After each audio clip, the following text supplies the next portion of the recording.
Toulouse, would you say the relationship has recovered from the initial handshake, which has been much talked about a month or two ago? Are the two nations closer now? Well, we'll definitely have to wait and see how this relationship develops after this meeting, but there were signs of a positive movement towards being more in line with one another. We saw President Trump and President Macron say positive things about each other during a press conference yesterday.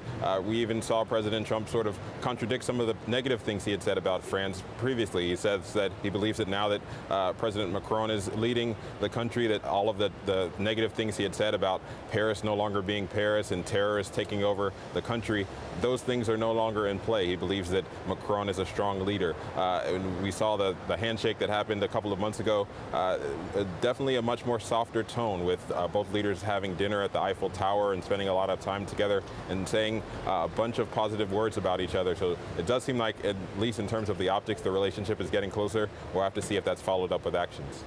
Toulouse, at the news conference, President Trump concentrated on the ceasefire in Syria that had been brokered, that included the US this time. But did the two leaders come to any more conclusions about what should be done foreign policy-wise regarding Russia or, for example, Syria or even North Korea? Well, those topics were all being discussed yesterday.